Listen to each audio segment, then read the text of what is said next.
अगली खबर राजधानी रांची से है। मैया सम्मान योजना के अयोग्य लाभुकों पर सख्ती की तैयारी शुरू हो चुकी है। रांची डीसी ने जिले के सभी बीडीओ, सीओ और बीआरपी को पत्र भेजा है। मुख्यमंत्री मैया सम्मान योजना के चयनित लाभुकों का भौतिक सत्यापन करने का निर्देश है। 28 दिसंबर तक डीसी ने भौतिक सत्यापन की रिपोर्ट मांगी है।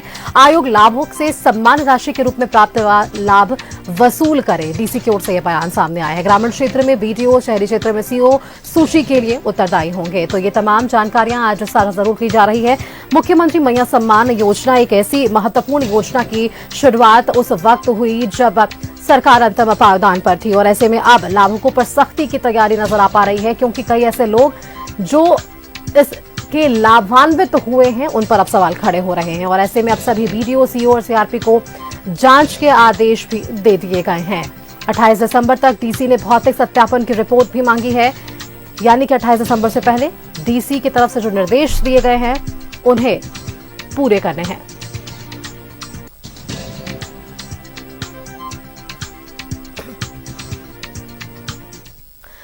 और इसी खबर पर न्यूज रूम से हमारे संवाददाता दीपक उराव हमारे साथ जुड़ रहे हैं। दीपक का रुख करते हैं।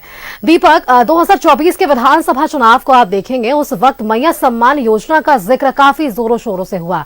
उस वक्त ये बातें हमेशा से कही जा रही थी कि इस योजना में फॉर्म भरने में परेशानी आ रही है, कई लोगों ने फॉर्म भरा तो पैसे नहीं आए, और अब जब ये योजना की शुरुआत हो चुकी है, 4 किस्त 5 किस्त जा चुके हैं लोगों के खाते में, अब जांच के आदेश दे रहे हैं डीसी। मैया सम्मान योजना के जो अयोग्य लाभुक हैं उन पर सख्ती बरतने की ये कोशिश है। जी बिल्कुल, देखिए झारखंड विधानसभा चुनाव से पहले हेमंत सोरेन की सरकार के द्वारा एक योजना लेकर के आई, मैया सम्मान योजना, जो सीधे महिलाओं के खातों में डायरेक्ट जो है वो कैश जो है वो दिया जा रहा था और दिया जा भी रहा है। 1000 रुपया पहले दिया जा रहा था, जो 3 किस्त तक जो है पैसा सरकार के द्वारा दिया गया और महिलाओं को इसका लाभ मिला। अब इस माह यानी कि दिसंबर माह से उस योजना के तहत जो 1000 रुपया दी जा रही थी उसे बढ़ा करके अब 2500 रुपया दिया जाना है।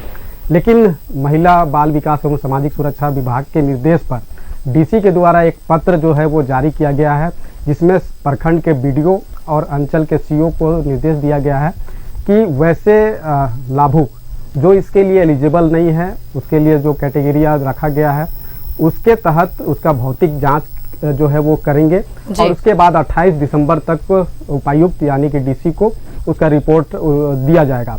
उसके बाद वैसे लाभुक जो एलिजिबल नहीं है, इस योजना का लाभ उन्हें नहीं मिलना है, तो उस पर जो है कहीं ना कहीं कार्रवाई होगी। कार्रवाई के तौर पर कह सकते हैं कि जो राशि उनको मिल रहा था वो राशि से उनको वंचित किया जाएगा। तो ऐसे में महिला जो उनको मिल रहा था, जो एलिजिबल नहीं होंगे, तो उसको मिलने वाली जो लाभ है, जो पैसा मिलता था वो पैसा अब नहीं मिल पाएगा।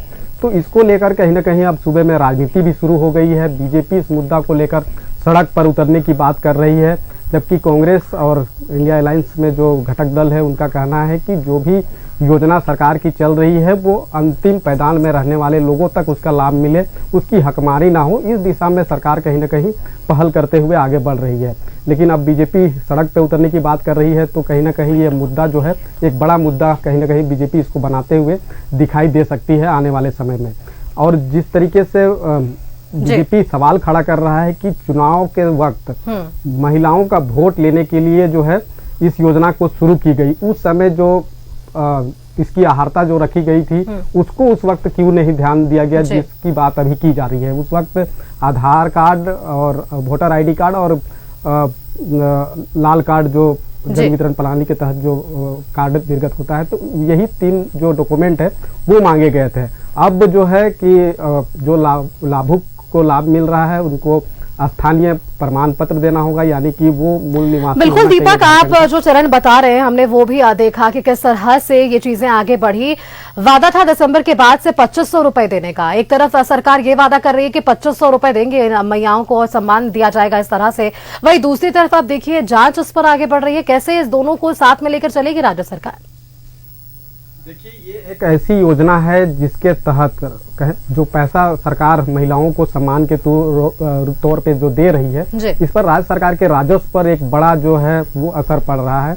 महिलाओं को जो पैसा दिया जाना है वो पैसा से दूसरे जो काम होने चाहिए थे डेवलपमेंट के वो काम भले ही हो, लेकिन सीधे तौर पे कहीं ना कहीं राज्य सरकार के राजस्व पर एक बड़ा असर जो है वो कहीं ना कहीं पड़ रहा है। तो इसी को ध्यान में रखते हुए राज्य सरकार के स्तर से ये प्रयास किया जा रहा है कि जो योजना के तहत लाभार्थी को लाभ दिया जा रहा है और जो इसके लिए अयोग्य है, जिनको ये योजना का लाभ नहीं मिलना चाहिए, तो वैसे लोगों का जो चयन है वो फिलहाल सरकार करने की दिशा में आगे बढ़ रही है। तो अब देखना होगा कि जितने लाभार्थी को लाभ मिल रहा है उसमें से अब कितने लाभार्थी जो है वो अयोग्य होते हैं, जो जांच की जा रही है, जो जांच का आदेश डीसी के द्वारा जो दिया गया है।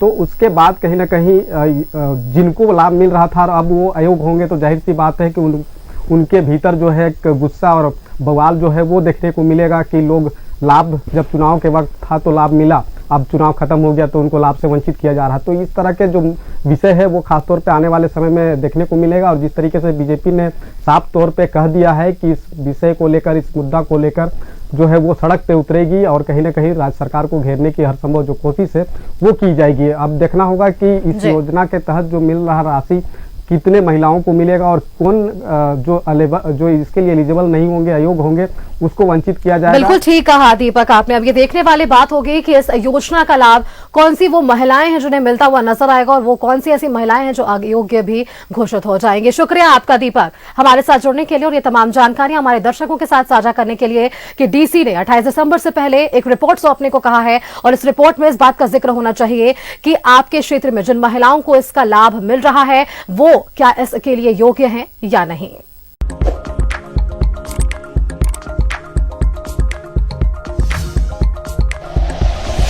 Like and share videos, subscribe करें हमारा चैनल और प्रेस करें बेल आइकॉन। न्यूज़ 11 भारत, सच है तो दिखेगा।